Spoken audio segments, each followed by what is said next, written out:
If your logistics company needs a truck capable of crossing the desert for 160 consecutive days without mechanical failure, you don't purchase a luxury sports car with a cracked suspension system that spends half the year sitting in the repair shop waiting for replacement parts. You might admire the engineering, appreciate the aesthetics, and acknowledge the raw performance capability on a closed track. But that car will abandon you in the middle of the desert without apology, and no amount of admiring its design compensates for being stranded 200 miles from the nearest city with a deadline to meet. The media wants the Los Angeles Dodgers to buy the broken luxury car. The rumors circulating through baseball's analytical community suggests our franchise should drain its talent pipeline to acquire center fielder Byron Buxton from the Minnesota Twins. The conversation frames this as a bold championship move, an aggressive expression of competitive ambition from a franchise that has demonstrated the willingness to absorb significant costs to optimize its October positioning. We are not here to debate Byron Buxton's talent. When he is physically present and mechanically engaged with a baseball game, he operates at a level that reminds every analyst watching why he was considered a generational prospect before the injury mathematics began their relentless accumulation. The bat produces genuine power. The glove in center field operates at an elite level that changes game outcomes through defensive plays that lesser athletes cannot physically execute. The overall profile, when completely healthy and consistently deployed, belongs in the conversation about the National League's most dangerous position players. The word, when, is the most expensive word in the entire Byron Buxton negotiation, and it is a precise word that every organization genuinely serious about winning a championship must place at the absolute center of any evaluation process involving the specific player. Buxton is 32 years old. His medical file doesn't read like a professional athlete's health history. It reads like a hospital's admission ledger organized alphabetically by body part. The knee surgeries, the hip procedures, the wrist issues, the shoulder inflammation, the various soft tissue interruptions that have punctuated every season of his major league career, with extended absences that transform promising statistical trajectories into incomplete narratives. He has failed to reach 100 games played in 5 of the last 7 seasons. Not occasionally, not as a statistical anomaly, as a career pattern so consistent that projecting his availability requires building the injury assumption into the baseline rather than treating it as an unlikely risk scenario.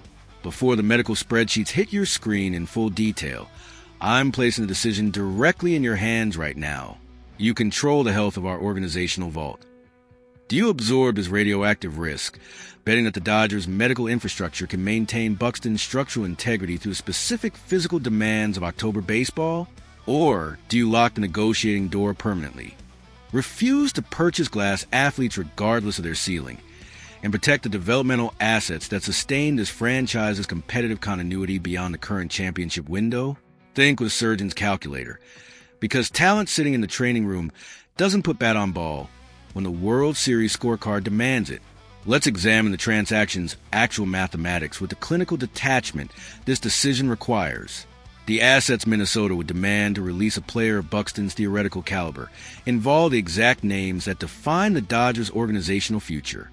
Andy Pages posted 27 home runs last season while still operating below his developmental ceiling. A left-handed power bat with defensive versatility that projects toward years of cost control production at exactly the age range where franchise building normally occurs. Josue DePaula carries the kind of prospect evaluation language that scouts reserve for players they genuinely believe will be all-stars rather than organizational depth pieces. These aren't surplus assets available without competitive consequence. They're the structural pillars that sustain the organization's ability to remain competitive when the current core's contracts age into decline territory. Surrendering that combination of assets for Buxton requires a specific organizational bet that the Dodgers' medical staff can accomplish something that 5 different franchises with their own elite sports science infrastructure have consistently failed to deliver across his entire career. The proposition isn't simply that our doctors are better than Minnesota's. It's that our doctors are better than every organization that has employed him, supervised his rehabilitation, monitored his workload, and watched him return to the injured list anyway. That level of institutional confidence in our medical department's superiority over the accumulated evidence of a decade-long injury pattern is not analytical sophistication. It is the God complex dressed in baseball statistics. The load management theory that resurfaces in every Buxton trade conversation deserves direct demolition because it sounds scientifically credible while containing a structural flaw that experienced baseball people recognize immediately. The argument suggests that limiting his regular season appearances through carefully managed rest protocols preserves his physical condition for the postseason, delivering a fresh, fully functional version of the player when October demands peak performance. The theory collapses against the actual biology of athletic preparation and the specific demands of postseason baseball. Players who arrive at the postseason without the mechanical rhythm that consistent competitive repetition builds, without the at-bat accumulation that maintains swing timing against major league pitching quality, and without the physical conditioning that a sustained season of competitive activity develops, are statistically and demonstrably less effective than their peak performance numbers suggest. The body does not store athletic readiness during periods of enforced rest, and then release on demand when the calendar announces that the important games have arrived. Competitive sharpness is built through competitive activity, maintained through consistent deployment, and lost through the extended inactivity that load management intentionally creates. You cannot rest a player into October readiness. You prepare one through the relentless grind that a 162-game season provides, and Buxton's body has repeatedly demonstrated that it cannot sustain that grind at the volume the strategy requires. The roster context surrounding this hypothetical acquisition further undermines whatever surface logic the proposal carries. The Dodgers already feature Kyle Tucker in the outfield, a left-handed hitter whose combination of on-base skills, power production, and consistent availability addresses the organizational need that Buxton theoretically fills, while eliminating the medical uncertainty that makes Buxton's acquisition a gamble rather than an investment. Teoscar Hernandez contributes reliable offensive production from a right-handed perspective that balances the lineup's construction. Andy Pages continues developing with a trajectory that projects toward sustained major league contribution once the developmental curve completes its natural progression. This roster doesn't have a Byron Buxton-shaped hole that only his specific skills can fill. It has organizational depth that functions adequately and improves organically as younger players reach their ceilings. The Buxton conversation isn't addressing a genuine competitive deficiency. It's responding to media narrative that a team this expensive should always be pursuing the most famous available name regardless of whether that name actually improves the championship probability calculation. Baseball's swift justice operates with specific patience in situations like this one, waiting for the organizational overconfidence to fully commit before delivering the punishment. The karma embedded in trading pages and the pall for Buxton's medical history arrives, not through immediate failure, but through the specific October silence when the surgically maintained knee encounters the demands of a postseason sprint and the training staff confirms what the career history always projected.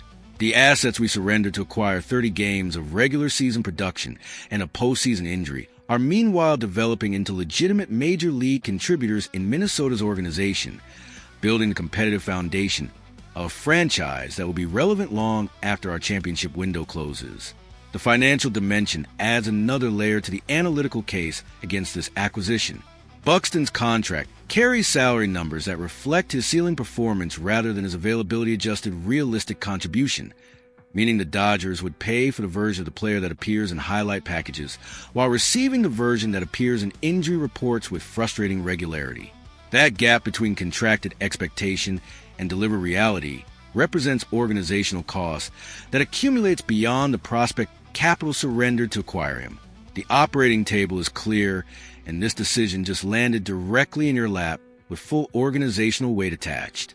Staring at a career medical history that no amount of sports science investment has successfully overcome across a decade of professional baseball, do you slam the green button, surrender Pages and Paula, and bet the franchise's developmental future on our medical team accomplishing what every previous organization failed to deliver?